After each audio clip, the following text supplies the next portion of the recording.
कहीं आपको ऐसा नहीं लगता है कि पेरेंट्स अगर बच्चों से अगर वो कोटा भेज रहे हैं या कहीं और भेज रहे हैं, किसी कॉम्पिटिटिव एग्जाम की प्रिपरेशन करा रहे हैं, अगर पेरेंट्स पहले ही बच्चों से बात कर लें कि आपको बेटा प्रेशर लेने की ज़रूरत नहीं, क्लियर होता है तो ठीक है, कोशिश आप पूरी कीजिए, अगर क्लियर नहीं होगा तो टेंशन लेने की ज़रूरत नहीं है, हम हैं, या फिर कुछ ना कुछ और कर लेंगे, तो जब बच्चा घर से निकलेगा तो उसके माइंड में पहले ही ये चीज़ होगी कि अगर होगा क्लियर तो ठीक है, वरना मेरे पेरेंट्स हैं। और मैं उस बच्चे को मैं डबल बॉन्ड बना करके दिखा रहा हूँ, तो वो बच्चा कह रहा है कि ना तो मुझे कार्बन दिख रहा, ना मुझे डबल बॉन्ड दिख रहा। फिर मैंने एक स्टूडेंट को पढ़ाया, तो मैंने उससे पूछा कि मतलब एक थोड़ा सा घमंड सा भी हो जाता है ना, तो मैंने एक बच्चे से पूछा कि यार मैं कैसा पढ़ाता हूँ तुम्हें, तो उस बच्चे ने मुझे बोला सर ठीक है, अभी धीरे धीरे एक्सपीरियंस हो जाएगा। तो सर आप काफ़ी टाइम ऑलरेडी मैंने आपका ले लिया है, एक छोटा सा रैपिड फायर राउंड करेंगे और इसके बाद इसको वाइंड अप करेंगे। Hello everyone, so we have Ram sir with us today. So sir welcome to hometuition.com। Thank you ji. सो आज सर से बहुत कुछ सीखने वाले हैं क्योंकि सर को काफ़ी एक्सपीरियंस है ऑलरेडी, काफ़ी सारे होम ट्यूशन्स में और कोचिंग इंस्टीट्यूट्स में इन्होंने पढ़ाया हुआ है। तो सर सबसे पहले तो मैं आपसे ये पूछना चाहूँगा कि आपका एजुकेशन क्या है और कितना एक्सपीरियंस है, कितने साल हो गए आपको पढ़ाते हुए? देखिए राजीव जी, मैं जो है 2011 में मैंने अपना बीटेक कंप्लीट किया था ट्रिपल ई में IP यूनिवर्सिटी से। तो अभी आप कौन से सब्जेक्ट पढ़ा रहे हैं और किस लेवल तक पढ़ा रहे हैं बच्चों को? मैं केमिस्ट्री पढ़ाता हूँ, 11th-12th CBSE भी पढ़ाता हूँ, साथ ही साथ मैं नीट के लिए भी और IIT JEE के लिए भी पढ़ाता हूँ। और बाकी एक APs होता है, केमिस्ट्री APs होता है, जिसमें बच्चे मतलब बाहर जाने के लिए प्रिपेयर करते हैं, केमिस्ट्री AP का एक एग्ज़ाम होता है, तो मैं उसके लिए भी मैंने बच्चों को पढ़ाया हुआ है, 2 बच्चों को मैंने पढ़ाया हुआ है, होम ट्यूशन्स में कराता था केमिस्ट्री AP। ऐसे ही फिजिक्स AP होता है, मैथ्स का AP होता है, कंप्यूटर साइंस का। AP का मतलब होता है एडवांस प्लेसमेंट। ये वो बच्चे करते हैं जो अपना जो 9th-10th से बेसिकली अपनी तैयारी शुरू कर देते हैं। AP जो होता है बाहर का एग्ज़ाम होता है, US का एग्ज़ाम होता है, एडवांस प्लेसमेंट, जिसके अंदर उनको बच्चे जो है यहीं पे ही क्लियर करके फिर वहाँ पे एडमिशन्स के लिए ट्राई करते हैं। तो केमिस्ट्री AP पढ़ा है मैंने, IIT JEE भी मैं इसमें कवर कराता हूँ, और मेरी जो स्पेशलिटी है वो है ऑर्गेनिक एंड फिजिकल केमिस्ट्री। अच्छा, वेरी नाइस। तो सर देख रहे हैं आप ऑलमोस्ट 10 ईयर्स हो गए सर को पढ़ाते हुए और JEE नीट की प्रिपरेशन कराते हैं, तो आप समझ सकते हैं। और मैं आपको बता दूं कि मेरे ये कलीग भी हैं, मेरे कोचिंग इंस्टीट्यूट में भी सर ही पढ़ाते हैं, तो आप इनका लेवल समझ सकते हैं। तो बाकी और सर के बारे में मैं आपको डिटेल में बताऊंगा, लेकिन सर ये मेनली जो हम शूट कर रहे हैं, जो एक तो मैं स्टूडेंट्स को दिखाना चाहता हूँ कि किस तरीके के हमारे पास टीचर्स हैं। सर जैसे यहाँ पर भी पढ़ाते हैं और होम ट्यूशन्स भी पढ़ाते हैं, तो अगर आप, मैं अभी आपको एड्रेस दूंगा कि वहाँ के आसपास में अगर आपको नीड है तो सर आकर आपको होम ट्यूशन भी पढ़ा सकते हैं। तो सर जो हमारे साथ नए टीचर्स जुड़ रहे हैं, जिन्होंने अभी इनिशियली स्टार्ट किया है, कई सारे टीचर्स ऐसे होते हैं जो फिज़िक्स भी पढ़ाना शुरू कर देते हैं, केमिस्ट्री भी, मैथ्स भी, बायोलॉजी भी, या जूनियर्स में मैथ, साइंस, SSC, इंग्लिश सब पढ़ाना शुरू कर देते हैं, या कॉमर्स में जाएँ तो वो इको, BST वगैरह सब पढ़ाते हैं। तो ऐसे टीचर्स को आप क्या एडवाइस करेंगे? देखिए मैं तो एडवाइस करने लायक मतलब ये बात तो नहीं है, पर मैं इतना मानता हूँ कि जैसे मैं केमिस्ट्री पढ़ाता हूँ, मेरे को तकरीबन 10 साल हो गए, 2013 से स्टार्ट किया, अब 23-24 भी स्टार्ट हो गया, पर 10 साल में जब मैंने टीचर बनना चाहा और मैंने सीखा, तो उसमें यही चीज़ मेरे को एक चीज़ मैंने ये देखा है कि हर टीचर को, जैसे अब मेरे को 10 साल का एक्सपीरियंस हो गया, पर फिर भी मैं क्लास में जाता हूँ तो मैं उससे पहले एक बार रिवीजन ज़रूर करता हूँ। कि रिवीजन इसलिए करना कि तुम्हें आता तो है, पर हर क्लास में नया, जब आप ग्रुप में पढ़ाते हैं तो नया चैलेंज होता है, क्योंकि आपके पास मान लीजिए 15 बच्चों का बैच है, 20 बच्चों का बैच है, तो उसमें हर बार अलग अलग बच्चा बैठता है, और 15 में से हर आप जिस तरीके से पढ़ा सकते हैं वो आपने पढ़ाया, पर सामने वाले बच्चे को नहीं समझ में आया। तो मैं एडवाइस यही करता हूँ कि मैं वैसे तो नहीं बोलूँगा कि मैं ज़्यादा एडवाइस करूँगा किसी को, पर मैं इतना ज़रूर कहना चाहूँगा कि टीचर को कंसिस्टेंट रोज़ मेहनत करनी पड़ती है। 2 से 3 घंटे आप जो है रोज़ अपने सब्जेक्ट पे 3 से 4 घंटे भी हो जाता है, रोज़ मेहनत करें। ये ना देखें कि मतलब कि हाँ मेरे को इतना एक्सपीरियंस हो गया, घमंड नहीं होना चाहिए कि मेरे को इतना एक्सपीरियंस हो गया है तो मैं जी मतलब अपने सब्जेक्ट पे मेहनत ना करूँ। तो अच्छा, तो जैसे आप एक सब्जेक्ट पढ़ा रहे हैं तो इतनी मेहनत करनी पड़ रही है, लेकिन जो मल्टीपल सब्जेक्ट्स पढ़ा रहे हैं वो कैसे मैनेज करेंगे फिर इस चीज़ को? उनको ऐसे पढ़ाना चाहिए या नहीं पढ़ाना चाहिए, या वो किसी 1 या 2 सब्जेक्ट पर ही फोकस करना चाहिए? वो तो उन्हों का अपना कॉल है, क्योंकि कोई ऐसा क्यों कर रहा है, क्या कर रहा है, वो तो इसमें देखिए मेन तो बच्चों को समझ में आना चाहिए कि अगर बच्चे को लग रहा है कि उसके साथ में ठीक है। मेन बात यही होती है कि जब आप पढ़ाना शुरू करते हैं तो सामने जो बच्चा है वो तो बिल्कुल ब्लैंक है, वो आपके ऊपर डिपेंडेंट है। तो इसीलिए कि जो टीचर का सिलेक्शन हो वो देख करके ये हो कि उन को कितने साल का एक्सपीरियंस है, उन्होंने पिछले काम उनका कैसा रहा है, कितने बच्चों का सिलेक्शन हुआ है, कितने बच्चे अच्छे मार्क्स लाए हैं। तो ये काम रहता है कि पेरेंट्स का भी और साथ साथ टीचर का भी है कि आप ये देखें कि टीचर में कैपेबिलिटी क्या है। दूसरा चीज़, अब जो कोई मल्टीपल सब्जेक्ट पढ़ा रहा है वो क्यों पढ़ा रहा है, वो उसकी अपनी सरदर्दी है, क्यों पढ़ा रहा है, कैसे है। बट सबसे सही तरीका है कि आप इसमें ये देखें कि थोड़ा बहुत बच्चे भी टीचर का चेक कर लें कि मतलब कि सर वाकई में पढ़ा पा रहे हैं नहीं पढ़ा पा रहे हैं। आप क्वेश्चंस पूछें, मेन बात ये होती है कि आप क्वेश्चंस पूछें और आप हमेशा टीचर का इस तरीके से समझें कि आपने कुछ भी पढ़ा, उसके बाद अगर आप बैठ करके उसके क्वेश्चंस आपसे हो रहे हैं तो आप समझे कि आपकी पढ़ाई बिल्कुल सही चल रही है। और आप हर टीचर का पता करने के लिए यही होता है, मैं यही सजेशन दूंगा कि आप बच्चा टीचर से बार बार क्वेश्चंस करें, अपने प्रॉब्लम्स पूछें, तो इसमें बच्चों को भी पता लग जाएगा कि टीचर की क्या कैपेबिलिटी है या नहीं है। हाँ, कभी कभार गलती होती है, इंसान है, इंसान से गलती होती है, कई बार कुछ प्रॉब्लम्स नहीं निकलती हैं, पर मोर ओवर बच्चे को पता लग जाएगा कि मतलब इसमें यही मैं कहूँगा कि बच्चा जो है टीचर से बार बार कुछ ना कुछ अपना जो है डाउट्स पूछता रहे और साथ साथ क्वेश्चंस करता रहे। अच्छा, बिल्कुल सही है। तो सर आपने जब इनिशियली स्टार्ट किया होगा तो ऑब्वियस सी बात है होम ट्यूशन में या फिर कोचिंग इंस्टीट्यूट में आपसे कुछ मिस्टेक्स भी हुई होंगी, तो इनिशियल डेज में वो आपने ऑब्जर्व की होंगी, फिर उस पर आपने काम किया होगा। तो मैं आपसे यही पूछना चाहता हूँ कि जो अभी हमारे साथ न्यू जुड़ रहे हैं टीचर्स जिन्होंने फ्रेशली स्टार्ट किया है, उनको आप क्या बोलेंगे कि ये मिस्टेक्स आप ना करें। देखिए मिस्टेक तो होगी जब आप इनिशियली स्टार्ट करेंगे, लेकिन जो आपने की हैं एटलीस्ट वो ना करें, तो वो चीज़ें आप उनको पहले ही बता दें। देखिए इनिशियल डेज में मिस्टेक्स तो यही होती हैं। देखिए एक तो होम ट्यूशन और कोचिंग में पढ़ाने दोनों का एक्सपीरियंस बहुत अलग होता है। मैंने जब स्टार्ट किया था ऑब्वियसली कि होम ट्यूशन में पैसा बहुत अच्छा मिलता था, मिलता है, आज भी मिलता है, पर होम ट्यूशन में क्या होता है कि एक सिंगल एक बच्चे पे आपकी जो होती है वो रहती है, अटेंशन रहती है।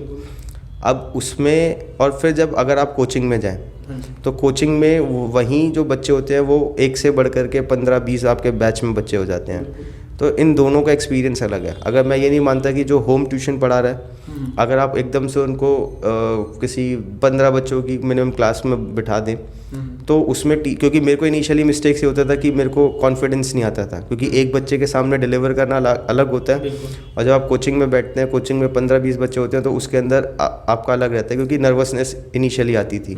बट वही है कि आप जो है जो कर रहे हैं उसमें अगर आप मेहनत कर रहे हैं तो ये सब चीज़ें धीरे बाय द टाइम धीरे धीरे, और ये नेचुरल है, ये हर इंसान के साथ में होती है। तो हमने भी 1-2 साल मैंने भी इस चीज़ को फेस किया था, पर धीरे धीरे जब आप अपने सब्जेक्ट में मेहनत करते हैं तो वो नर्वसनेस धीरे धीरे ख़त्म हो जाती है, और अब तो ख़त्म ही हो जाती है। तो दोनों एक्सपीरियंस होना चाहिए, अच्छा, होम ट्यूशन का भी और इसका भी। पर मोर चैलेंजिंग होता है कि जब आप ग्रुप के अंदर आप पढ़ाते हैं। पर होम ट्यूशन में बस होम ट्यूशन का हमें फ़ायदा होता है, सिंगल अटेंशन होती है, ठीक है, पैसा भी ठीक ठाक मिल जाता है। बट मेरे को मज़ा तो जो आता है वो आप ज़्यादा मज़ा जो है वो चैलेंजिंग जॉब में आता है। अच्छा। कि मतलब कि 10-15 बच्चे हैं, उनको भी सेटिस्फाई करना है, फिर कोचिंग के भी फीडबैक्स होते हैं कि अगर आपको लगता है, और ये अच्छा भी होता है कि अब मैंने एक स्टूडेंट को पढ़ाया तो मैंने उससे पूछा कि मतलब एक थोड़ा सा घमंड सा भी हो जाता है ना, तो मैंने एक बच्चे से पूछा कि यार मैं कैसा पढ़ाता हूँ तुम्हें। तो उस बच्चे ने मुझे बोला सर ठीक है, अभी धीरे धीरे एक्सपीरियंस हो जाएगा तो सीख जाओगे, अभी आपको वो है। मतलब मैं उस बात को इतना मैं उस पर ले गया, क्योंकि यही चीज़ है, ये है अभी जब ये एग्ज़ाम 11th के एग्ज़ाम से। अच्छा। तो बच्चे का नाम तो नहीं लूँगा पर बहुत करीबी था वो बच्चा। अच्छा। तो आप इतने सारे कोचिंग इंस्टीट्यूट में सर पढ़ाते हैं, तो अभी तक का आपका फनीएस्ट मोमेंट क्या रहा है बच्चों के साथ? कुछ ऐसा हो गया फनी कि आपको बहुत ज़्यादा ही हंसी आई हो? फनीएस्ट मोमेंट तो ऐसे तो कोचिंग में बहुत से होते रहते हैं, बट फनीएस्ट मोमेंट में जैसे कि एक जो मुझे थोड़ा बहुत याद है कि मतलब मैं एक जेई की क्लास में मैं था, तो मैं उसके अंदर जहाँ तक मुझे ध्यान है मैं आइसोमेरिज्म पढ़ा रहा था, ज्योमेट्रिकल आइसोमेरिज्म। तो उसमें मैं बच्चे को कुछ बता रहा था कि मतलब वो बच्चा क्लास में बिल्कुल शांत बैठा रहता था। तो उसने मेरे से डाउट पूछा कि मुझे ये थोड़ा समझ में नहीं आ रहा है। तो अब ऑर्गेनिक केमिस्ट्री जब आइसोमेरिज्म स्टार्ट हो जाता है तो तकरीबन बच्चे को इतना 9वीं 10वीं क्लास के बच्चे को पता लग जाता है कि कार्बन की 4 वैलेंसी होती है। और मैं उस बच्चे को मैं डबल बॉन्ड बना करके दिखा रहा हूँ, तो वो बच्चा कह रहा है कि ना तो मुझे कार्बन दिख रहा ना मुझे डबल बॉन्ड दिख रहा। फिर मैंने उससे पूछा अच्छा कार्बन का एटॉमिक नंबर क्या होता है, तो उसे कार्बन का एटॉमिक नंबर नहीं, और तकरीबन और जेई की प्रिपरेशन कर रहा है और कम से कम 1.5 महीने से बैठा हो। तो मैं भी बिल्कुल शांत हो गया और मैंने उससे सिर्फ यही कहा कि भाई अब तेरा भगवान ही मालिक है। तो ऐसे बहुत से फनीस्ट मोमेंट तो बहुत होते हैं, पर ये होता है कि 1.5 महीने से बच्चा क्लास के अंदर बैठ रहा है। अब यही चीज़ है कि आपको लगता है कि यार आप तो सामने अच्छा पढ़ा रहे हैं, सब चीज़ सही कर रहे हैं, आपको लग रहा है अंदर से, पर सामने आप ये देखिए बच्चे को ये नहीं पता लग पा रहा कि कार्बन की ये भी है। मतलब तो ये होता है, हर बैच में बहुत से अच्छे बच्चे भी होते हैं जो इस चीज़ को करते हैं, कुछ होते हैं जो मस्ती मजाक में रहते तो हैं। अगर ये होम ट्यूशन होता तो शायद आपको फर्स्ट डे ही पता चल गया होता। फर्स्ट डे ही पता लग गया होता। तो होम ट्यूशन का ये फ़ायदा है। होम नो डाउट देखो होम ट्यूशन में एक मेन बात तो यही है कि देखो होम ट्यूशन एक बनी भी उसके लिए जिसके पास पैसा है, क्योंकि अगर हम जाएंगे तो हमें पैसा चाहिए, मेन बात तो ये है। तो ये है, पर होम ट्यूशन में अटेंशन ज़्यादा रहती है, बच्चा जो होता है ज़्यादा हम उस पर ज़्यादा फोकस रहते हैं, हमारे पास डेली प्रैक्टिस शीट्स रहती हैं जो बच्चे को मिलती है, जिसमें हम हर वक्त हम सामने बैठ के भी कराते हैं। तो नो डाउट होम ट्यूशन में अटेंशन अच्छा मिल जाता है, हम उसकी गलतियों को पहचान कर पाते हैं, उसके टेस्ट हो जाते हैं, डेली प्रैक्टिस शीट्स होती हैं, और हर एक दिन का एक टारगेट रहता है कि भाई चलो इतना हम अब कर लिया, अब इतना आगे हमें जाना है। तो होम ट्यूशन तो ज़्यादा वो रहता है। अच्छा सर, जैसे कि अभी न्यू गाइडलाइंस आई है, आपने देखा ही होगा कि 16 ईयर्स तक के बच्चे, या फिर हम यूँ कहें कि 10th क्लास तक के बच्चों को ट्यूशन में एडमिशन लेना अलाउड नहीं है, और बच्चे भी जाकर वहाँ पर एडमिशन नहीं ले सकते। तो 10th क्लास के बच्चों को अब होम ट्यूशन की ज़रूरत पड़ेगी, तो कहीं ना कहीं इनको डिपेंड होना पड़ेगा होम ट्यूशन के ऊपर। अब होम ट्यूशन की फ़ीस रहती है ज़्यादा। अब जो कोचिंग इंस्टीट्यूट में बच्चा पढ़ने आता है तो वो मेनली रहते हैं लोअर मिडिल क्लास फैमिली के, तो वहाँ पर जब कोचिंग में लोअर अपर मिडिल सब रहते हैं। हाँ रहते हैं, लेकिन जो देखिए वो तो फिर बड़े बड़े कोचिंग इंस्टीट्यूट्स में जाते हैं, जैसे आकाश हो गया, फिटजी वगैरह हो गया, बड़े कोचिंग इंस्टीट्यूट में जाते हैं जो थोड़ा सा रिच फैमिलीज़ में आ जाते हैं। लेकिन लोअर मिडिल क्लास फैमिली के लोग कोचिंग इंस्टीट्यूट में ही प्रेफर करते हैं, क्योंकि वहाँ पे फीस कम रहती है। लेकिन अब इन सभी को कहीं ना कहीं होम ट्यूशन पर डिपेंड होना पड़ेगा, तो अब फीस ज़्यादा रहेगी तो वो कैसे अफोर्ड करेंगे, और इस गाइडलाइंस के बारे में आपके क्या व्यूज़ हैं? देखिए मेरा तो व्यू पहले बात तो ये है कि देखिए ज़्यादा फीस है, तो इसमें हम ये एक इस तरीके से हम इसको इस तरीके से कर सकते हैं कि 4 या 5 बच्चों का मिनिमम एक बच्चों का बैच बनाए, जिसके अंदर आपका भी टीचर को भी कोई फ़र्क नहीं पड़ेगा इससे ज़्यादा, और 4 या 5 बच्चे एक किसी घर में बैठ जाएँ, है ना, तो उससे थोड़ा टीचर भी ठीक रहेगा, बच्चे भी ठीक रहेंगे और बैच कम हो जाएगा। हाँ, पर ये थोड़ा सा जो कोचिंग में बच्चा फ़ीस पे करता है उससे थोड़ा सा ऊपर जाएगा, पर उसमें अब देखो फ़ायदा भी यही है कि कोचिंग में 15 बच्चों 20 बच्चों पे एक टीचर है, अब घर पे जाएगा तो 5 बच्चों पे एक टीचर रहेगा तो ज़्यादा टेंशन मिलेगा। इसको हम थोड़ा इस तरीके से देख सकते हैं। हाँ, पर थोड़ी सी फीस इसमें बढ़ जाएगी। दूसरी, अब सरकार ने जो ये गाइडलाइंस निकाली है, जो जितना मुझे लगता है कि इस साल पिछले साल 2023 में अगर आप देखें तो कोटा में 2829 बच्चों ने सुसाइड किया, और अभी भी जो है देखिए एक चीज़ तो है यार, देखो कि IIT JEE जो है वर्ल्ड का 2nd टफेस्ट एग्ज़ाम है, जो ये चीज़ है, तो उसमें प्रिपरेशंस करने में बच्चे जो होते हैं वो होता भी है। हाँ, तो इसमें बच्चों प्रेशर भी ले लेते हैं, ठीक है। तो पहली बात तो मतलब इतना प्रेशर लेना ही नहीं चाहिए। पहली बात तो कि AG अब जिन बच्चों ने जो भी ये चीज़ें करी हैं, क्या सोच के करी हैं, क्या हुआ है, अब नॉट इवन आप इसमें कोटा में देखें, पर आप ये देखें कि IIT JEE के अंदर भी बहुत से बच्चे जो हैं सुसाइड कर लेते हैं क्योंकि वो नहीं कर पाते। देखो जी, अब कहने का मतलब है IIT JEE देखो है तो प्रीमियम चीज़। IIT से जब आप क्वालिफाई कर जाते हैं, इंजीनियर बन जाते हैं, या फिर उसके बाद IIM में आप एडमिशन लेते हैं, तो आप दुनिया में अलग हुई हो जाते हैं। कि आप देखें कि वर्ल्ड की जितनी भी टॉप लीडिंग कंपनीज़ हैं वो सब IITians चला रहे हैं, तो सब चीज़ें। तो जो नई गाइडलाइंस है अब इसमें अब यही मेन बात ये है कि अब जो दोनों पेरेंट्स वर्किंग है जी, और अगर वो दोनों चले गए, बच्चा कोचिंग में जा कर के थोड़ा बहुत पढ़ भी लेता है, जो भी कर लेता है, और थोड़ा बहुत क्या जो करने वाले करते भी हैं। अब अगर पेरेंट्स भी चले गए, बच्चे को अगर आप कोचिंग ही नहीं मिलेगा तो उन्हें गाइड कौन करेगा। और बहुत से पेरेंट्स ऐसे हैं कि जो मान लीजिए कि जो छोटी क्लास के बच्चे हैं, या फिर पेरेंट्स मान लो कॉमर्स बैकग्राउंड से, तो अपने बच्चे को कैसे पढ़ाएंगे। तो ये चीज़ गाइडलाइन जो आई वो मेरे ख्याल से इसी नज़र रखते हुए कि कोटा में जो बच्चों ने सुसाइड वगैरह करे, इवन IIT दिल्ली के अंदर भी पिछले साल इंसिडेंट हुए हैं 2 बच्चों ने, और वहाँ पे सुसाइड किया कि उनके ग्रेड्स कम है। तो देखो प्रोज एंड कॉन्स हर जगह ही है, पर ये है कि अगर सरकार ने अब गाइडलाइंस निकाल दी, बच्चा कोचिंग में नहीं जाएगा तो बच्चा करेगा क्या। क्योंकि मैं मानता हूँ 10वीं 11वीं 12वीं तक भी इन बच्चों को ये नहीं रहता कि उन्हें यही नहीं पता होता कि एजुकेशन सबसे बड़ी चीज़ है, कि अगर इस पे ध्यान नहीं दो। अब आप देखिए इंडिया जैसी कंट्री में अगर आप एजुकेशन नहीं करा, एजुकेशन नहीं लिया आपने, तो फिर आप करोगे क्या? बिल्कुल। तो सर आप कहीं आपको ऐसा नहीं लगता है कि पेरेंट्स अगर बच्चों से, अगर वो कोटा भेज रहे हैं या कहीं और भेज रहे हैं, किसी कॉम्पिटिटिव एग्जाम की प्रिपरेशन करा रहे हैं, अगर पेरेंट्स पहले ही बच्चों से बात कर ले कि आपको बेटा प्रेशर लेने की ज़रूरत नहीं, क्लियर होता है तो ठीक है, कोशिश आप पूरी कीजिए, अगर क्लियर नहीं होगा तो टेंशन लेने की ज़रूरत नहीं है, हम हैं, या फिर कुछ ना कुछ और कर लेंगे, तो जब बच्चा घर से निकलेगा तो उसके माइंड में पहले ही ये चीज़ होगी कि अगर होगा क्लियर तो ठीक है, वरना मेरे पेरेंट्स हैं। लेकिन अगर बच्चे से बहुत ज़्यादा एक्सपेक्टेशंस रखते हैं पेरेंट्स, तो कहीं ना कहीं प्रेशर डबल नहीं हो जाता, क्योंकि कोचिंग इंस्टीट्यूट्स वाले भी प्रेशर डालते हैं। कोचिंग इंस्टीट्यूट वाले फीस ले रहे हैं तो वो डेफिनेटली चाहते हैं बच्चा क्रैक करे, और कहीं ना कहीं वो पेरेंट्स भी जाके फिर कोचिंग वाले से बोलेंगे, तो बच्चे के ऊपर कोचिंग साइड से भी प्रेशर आता है और पेरेंट्स के साइड से भी। तो अगर पेरेंट्स थोड़ा सा उसको रिलीफ दे दें, तो आपको नहीं लगता कि कोचिंग वालों के प्रेशर से ज़्यादा फर्क नहीं पड़ेगा, क्योंकि अल्टीमेटली उसको आना तो घर पर ही है ना। हाँ, ये तो है। देखो इसमें मेन बात यही है, देखिए अब मैं तो इसमें यही चीज़ बोलूँगा कि पेरेंट्स का भी होता है, पेरेंट्स हमेशा ही चाहते हैं कि उनका बच्चा कुछ अच्छा करे, तो पेरेंट्स की भी सोच लाजमी है। और दूसरा, बच्चा भी इनिशियली एक चीज़ क्या होती है ना कि 10th में, जैसे मैं अपना वो बताता हूँ कि 10th में अच्छे मार्क्स आ जाते हैं तो पेरेंट्स को लगता है कि हाँ भाई, ये जो साइंस में इसके 90 अबव आया, मैथ्स में इसने 90 अबव लाया, तो इसको जो है हम साइंस स्ट्रीम कराएंगे। देखिए एक चीज़ होता है कि जब 10th में जो बच्चा होता है, ये मेरा अपना एक्सपीरियंस है, 10th में जो बच्चा होता है उसके पास, उसको जब वो पढ़ता है, वो मैथ और साइंस कुछ बहुत बेसिक लेवल पे होती है जितना मैं मानता हूँ। पर जैसे ही बच्चा 11th में आता है, 11th में एक CBSE भी अपने आप में एक चीज़ है कि भाई CBSE में मेहनत करनी है। साथ ही साथ अब ये कॉम्पिटिटिव एग्ज़ाम का वो जब प्रेशर ले लेते हैं, कि मैंने जब अपने टाइम पे किया था तो मैं अपना वीकेंड बैच में मैं जाता था एक इंस्टीट्यूट में नारायणा में, कालू सराय में, तो उसमें होता यही था कि दोनों तरफ मैनेज करना ये बहुत मुश्किल हो जाता है। बिल्कुल, कि आप स्कूल का भी देख रहे हैं, स्कूल का भी काम करना है, फिर आपने जी वहाँ पे कोचिंग का भी जाके काम करना है, और जो बाकी है जैसे जो भी अच्छे इंस्टीट्यूट्स होते हैं, ये किसी पे इनको फ़र्क नहीं पड़ता कि आपके स्कूल में परफॉर्मेंस क्या हो रही है, क्या नहीं हो रही है। इन्हें सिर्फ अपने एक सिलेबस से, उनका एक होता है कि इतने टाइम में आपने इतना सिलेबस कंप्लीट कराना है, एक सिस्टमेटिक तरीके से होता है। तो उनको आपके CBSE एग्ज़ाम से लेने का कोई मतलब नहीं होता, पूरा फोकस करते हैं, पूरा फोकस नहीं होता उनको, क्योंकि वो पढ़ाई उसी के लिए रहे। बिल्कुल सही बात। तो ये सब चीज़ें। तो सर आपको क्या लगता है कि होम ट्यूशन अगर बच्चे को पढ़ाया जाए वो उसके लिए ज़्यादा बेनिफिशियल है, या वो बच्चा ग्रुप में आके होम ट्यूशन में पढ़े, आके ट्यूशन सेंटर में, वहाँ पे ज़्यादा बेनिफिट मिलेगा? देखिए ये बच्चे टू बच्चे पे डिपेंड करता है। अच्छा।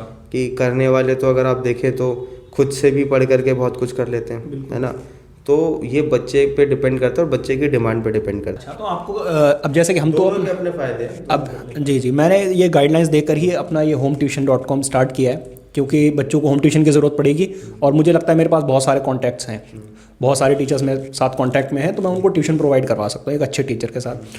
तो आपको क्या लगता है बच्चों के लिए कितने बेनिफिट्स हैं होम ट्यूशन में? थोड़ा सा बेनिफिट्स बताइए बच्चों को। देखिए बेनिफिट्स, एक तो पर्सनल अटेंशन, बच्चा गलती कर रहा है तो आप उसको वहीं बता सकते हैं, ये चीज़ कोचिंग में पॉसिबल नहीं होती। और होम ट्यूशन में ये रहता है कि हम और भी ज़्यादा फोकस्ड रहते हैं बच्चे पे, कि भाई बच्चे की कोई दिक्कत परेशानी है, हम जल्दी फिगर आउट कर पाते हैं कि इस बच्चे को पर्टिकुलर इस चैप्टर में, इस टॉपिक में दिक्कत है, तो उसी पे फिर और ज़्यादा उसमें बेसिक क्लियर कराते हैं। देखिए पढ़ाई मेन बात है कि होम ट्यूशन से बच्चे के बेसिक अच्छा क्लियर हो जाता है, और जिसका बेसिक अच्छा क्लियर हो जाता है तो फिर उसे आगे एडवांस लेवल तक जाने में कोई दिक्कत नहीं होती। तो मेन बात है कि बेस क्लियर होता है, पूछ लेता है। अच्छा सर, जैसे कि हम कोचिंग इंस्टीट्यूट में पढ़ाते हैं, हमारे साथ बच्चा 1-1.5 घंटा रहता है, या फिर होम ट्यूशन भी हम जब पढ़ाने जाते हैं तो बच्चा 1-1.5 घंटा रहता है मैक्सिमम हमारे साथ। मैक्सिमम टाइम वो अपना स्कूल में स्पेंड करता है या फिर फैमिली के साथ, पेरेंट्स के साथ। तो इसमें पेरेंट्स का कितना बड़ा रोल होता है? जब भी बच्चा पढ़ रहा है हमारे साथ, हम तो पढ़ाकर वापस आ जाएंगे, पेरेंट्स का इसमें कितना बड़ा रोल है? देखिए पेरेंट्स का तो रोल ही सबसे बड़ा होता है। टीचर का काम होता है मेन सिर्फ बच्चे को गाइडेंस देना, कि उसको तैयारी अपनी किस तरीके से करनी चाहिए। पर यही बात है कि बच्चा जो है सो सुन के अनदेखा कर देता है। अच्छा। कि वो सुनेगा, थोड़ी देर मोटिवेटेड रहेगा, बट उसके बाद फिर वो है कि जब उसको पढ़ने आएगा तो उसके बच्चों की लाइफ में डिस्ट्रैक्शंस बहुत होते हैं। डिस्ट्रैक्शन जैसे फ़ोन पे, यूट्यूब पे लग गए, इंस्टा पे लग गए, स्नैपचैट पे आ गए, तो इन सब चीज़ों में तो पेरेंट्स का यही रहता है कि भाई देखिए जब तक आप हैं, टीचर भी कुछ मेहनत कर रहा है, साथ साथ आप भी मेहनत करें। पेरेंट्स की तो मेहनत है कि वो देखें कि बच्चा ज़्यादा फ़ोन पे तो नहीं लगा हुआ है। और आजकल तो पेरेंट्स के साथ में ये चीज़ें हो गई है कि वो बच्चों को कुछ ज़्यादा कह भी नहीं पाते, क्योंकि बच्चे पलट के जवाब इतना देने लग गए हैं। तो पेरेंट्स के लिए मैंने देखिए, मैं बोलता हूँ, मैं किसी को क्या एडवाइस करूँगा, पर मैं ये बोलूँगा पेरेंट्स को भी ध्यान देना पड़ेगा बच्चे की एक्टिविटी क्या है, कि जब टीचर पढ़ा के जा रहा है तो उसके बाद वो ज़्यादा टाइम वेस्ट ना करके अपने पढ़ाई पे फोकस रहना है। सर देखिए, कोई भी करियर जब इंसान ज्वाइन करता है तो एक फाइनेंशियल फैक्टर बहुत बड़ा रोल प्ले करता है। तो कोई भी इंसान अगर टीचिंग में लाइन में आ रहा है तो वो भी फाइनेंशियल ज़रूर देखेगा।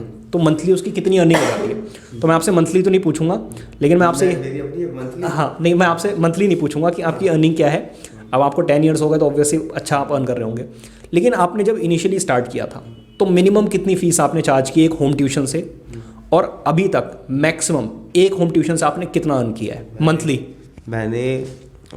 मैं बच्चे का नाम ले लेता हूँ।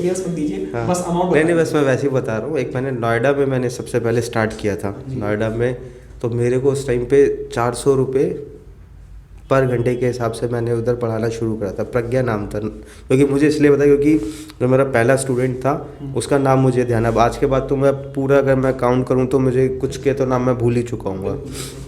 पहली स्टूडेंट मेरी प्रज्ञा थी, नोएडा में रहती थी वो बच्ची, तो मैंने 400 रुपये घंटे से स्टार्ट किया। तो वो मिनिमम था आपका? वो मिनिमम, मतलब मिनिमम क्या इनिशियली, और वो 400 रुपये उस टाइम पे बहुत कुछ लगते थे क्या, क्योंकि जब आप इस में आते हैं तो वहाँ से शुरू किया था। अब ये बाकी ये होता है कि जैसे नीट के लिए है मंथली बताइए सर, आपने 400 लिया पर आवर, तो आपकी 3 या 4 क्लासेस हो रही होंगी। पूरे मंथ में आपने उनसे कितना चार्ज किया? और इसी तरीके से, क्योंकि वो क्लासेस पे भी डिपेंड करता है, कभी ज़्यादा हो गई तो ज़्यादा मिल गई। 12 क्लासेस का होता है तो 12 को आप कर लीजिए कितना, 12 को 400 से कर लीजिए, कितना हो गया, 24, 36, 4800 के करीब मिलता था, जिसमें हमारा कन्विंस भी लग जाता था, क्योंकि यहाँ से नोएडा जाना। 12 क्लासेस का 4800 रुपीज़ सर ने मिनिमम पढ़ाया। स्टार्ट करा था। कौन से ईयर में सर? ये 2014 की बात है शायद, 2014। तो मतलब 1 घंटा आपने पढ़ाया, वो भी सिर्फ 12 दिन, 12 डेज, पूरा दिन नहीं पढ़ाना है, और सर ने 5000 रुपीज़ अर्न कर लिए। ये इनिशियल टाइम। हाँ हाँ, थोड़ा बहुत तो लगते हैं, ठीक है। 15,000, 20,000, 25,000 एक बच्चे से एक महीने। देखिए मैं बताता हूँ, जैसे CBSE है, CBSE का हो गया, CBSE मिनिमम 1000 रुपये पर घंटा, नीट के लिए 1200 रुपये। अच्छा, तो मतलब 1200 आप अभी। तो सर ने इनिशियली 48 to 5000 रुपीज़ अर्न किए थे 12 डेज़ के, सिर्फ 1 घंटा पढ़ाकर, और आज की डेट में 1200 to 15,000 के बीच में 12 डेज से सिर्फ 1 आवर पढ़ा के कमा लेते हैं। और इतनी तो सर पूरे महीने की सैलरी रहती है 15 से 20 हज़ार। वो तो है, पर वो इसलिए भी तो है ना, टीचर का काम भी तो आसान नहीं है ना।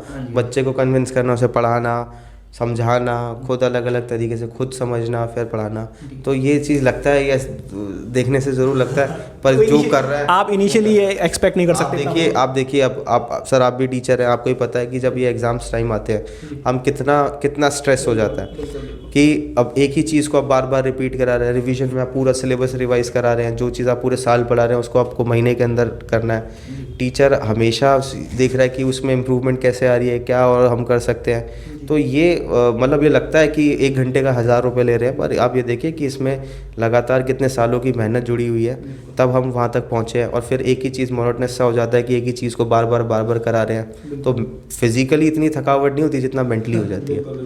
तो मतलब अगर आप देखें, एक रफली मैं आपको आइडिया बताऊं, तो सर अगर एक ट्यूशन से 10,000 भी ले रहे हैं और अगर 5 स्टूडेंट्स को भी पढ़ा रहे हैं पूरे मंथ में, तो 50,000 आ गए आराम से। और सर उससे मुझे पता है कहीं ज़्यादा कमा रहे हैं तो इसका मतलब ये है कि इसमें अर्निंग अपॉर्चुनिटी बहुत अच्छी है। थोड़ा सा इनिशियली आपको टाइम देना होगा। यू कैन नॉट एक्सपेक्ट कि आप इनिशियली जाएंगे और 1000 रुपीज़ किसी से चार्ज कर लेंगे। उस केस के लिए आपको एक्सपीरियंस, आप काफ़ी टाइम ऑलरेडी मैंने आपका ले लिया है। एक छोटा सा रैपिड फायर राउंड करेंगे और इसके बाद इसको वाइंड अप करेंगे। तो सर आपको क्या लगता है, ऑनलाइन ट्यूशन बेटर है या ऑफलाइन? दोनों डिपेंड करता है कि आपकी क्या ये वही है कि आपको क्या ज़रूरत है।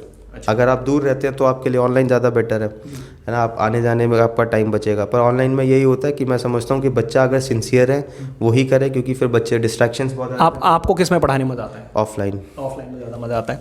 तो सर आपको जब ऑफलाइन में इसलिए होता है क्योंकि सामने टेंशन होता है। अब ये कोविड का दौर आया था जिसके अंदर हमने पढ़ाया, तो बच्चा वो अपना वीडियो ऑफ कर लेता है, बस माइक ऑन रखता है, वो चल रहा है, तो वो खुद का भी खून जलता है। तो ऑफलाइन में कम से कम पता लगता है। तो ये डिपेंड करता है सिचुएशन पे। अगर बच्चा सिंसियर है, कुछ करना चाहता है, तो ऑनलाइन कर ले। अच्छा। और बेस्ट तो वैसे ऑफलाइन ही रहता तो सर ये जैसे जब टीचर स्टार्ट करते हैं तो उनको बच्चों के साथ स्ट्रिक्टली रहना चाहिए, फ्रेंडली? है। ये भी डिपेंड करता है। अच्छा मेरे हिसाब से तो स्ट्रिक्ट ही रहना चाहिए, टीचर और स्टूडेंट का एक रिलेशन बना रहना चाहिए। अच्छा। और पढ़ाई के समय पढ़ाई, और पढ़ाई के बाद जब कोचिंग ख़त्म हो जाए तो उसके बाद आप बाहर मिले तो आप बड़े भाई की तरह ही उनको ट्रीट करेंगे। बिल्कुल। तो वो स्ट्रिक्ट रहना चाहिए वैसे क्लास के टाइम पे, ताकि बच्चा सिंसियर रहे। अच्छा, तो एज अ स्टूडेंट आप अर्ली मॉर्निंग पढ़ते थे या लेट नाइट? मैं अर्ली मॉर्निंग पढ़ना पसंद था। और जब पढ़ते होंगे तो नींद भी आती होगी कई बार, तो टी लेना पसंद करते थे या कॉफ़ी? कॉफ़ी। अच्छा, तो आपको आपने स्टूडेंट लाइफ भी जी ली है और टीचिंग लाइफ भी जी ली है, तो आपको क्या लगता है कि स्टूडेंट लाइफ बेटर है या टीचिंग लाइफ? सबके अपने मज़े थे भाई। अच्छा। स्टूडेंट लाइफ के भी अपने अलग मज़े थे और टीचिंग लाइफ के भी अपने मज़े हैं। अच्छा। पर ज़्यादा बेटर ये होता है ना कि स्टूडेंट लाइफ में बच्चा ज़्यादा फिर भी टीचर को खींच लेता है, ठीक है, पर हाँ हर जगह के अपने मज़े हैं। कि पहले हम उन टेबल पे थे, बैठे रहते थे, अब टेबल से उठ करके हम सामने आ हम डांट सकते हैं बच्चों को। अब हम डांट सकते हैं। तो सबके अपने अपने मज़े हैं। और स्टूडेंट लाइफ भी बच्चे को एंजॉय करना चाहिए। अब जिसको टीचर बनना आगे चल के, तो उसको टीचिंग लाइफ भी एंजॉय करना चाहिए। पर मैं ज़्यादातर जो है दोनों, मेरे को तो दोनों मज़ा है। अच्छा, तो thank you so much sir being here. और आपने काफ़ी कुछ आई होप सीखा होगा और इन चीज़ों को आप नोट करके रखेंगे। जब भी आप पढ़ाने जाएंगे कहीं पर, इन चीज़ों का आपको ख्याल ज़रूर रखना है। बाकी जो भी स्टूडेंट सर से पढ़ना चाहते हैं तो नंबर आपको स्क्रीन पर शो हो रहा है, इस पर आप अपनी एड्रेस, क्लास और क्या पढ़ना चाहते हैं, जेई नीट या फिर सीबीएसई के लिए केमिस्ट्री पढ़ना चाहते हैं, तो सर भी आकर आपको लाजपत नगर के एरिया में आसपास में कहीं पढ़ना चाहते हैं। लाजपत सेंट्रल दिल्ली हो गया, साउथ दिल्ली हो गया, लाजपत नगर से 5 किलोमीटर के रेंज में कहीं पर भी। हाँ, जहाँ भी है, अगर टाइम होगा, जैसे अगर कोई दूर रहता है तो उसको फिर सुबह की क्लासेस हम प्रेफर करेंगे। जैसे जो जेई ड्रॉपर्स होते हैं, नीट ड्रॉपर्स होते हैं, तो उनको सुबह हम देख सकते हैं। पर बाकी अब जो हमारा पीक टाइम होता है, इवनिंग वाला होता है, उसके अंदर तो नहीं। हाँ, उस टाइम तो कोचिंग सेंटर्स वगैरह चल रहे होते हैं। तो सर से अगर आपको पढ़ना है तो आप क्वेरी रेज कर सकते हैं, सर आपको होम ट्यूशन भी आकर पढ़ा सकते हैं। और जो न्यू टीचर्स देख रहे हैं, अगर वो आप हमारे साथ ज्वाइन करना चाहते हैं तो आप अपना रिज्यूमे इस गिवन नंबर पे सेंड कीजिए और आपको बहुत ही जल्द हम आपको होम ट्यूशन प्रोवाइड करना शुरू कर देंगे। आई होप कि आपने एंजॉय किया होगा। Thank you so much.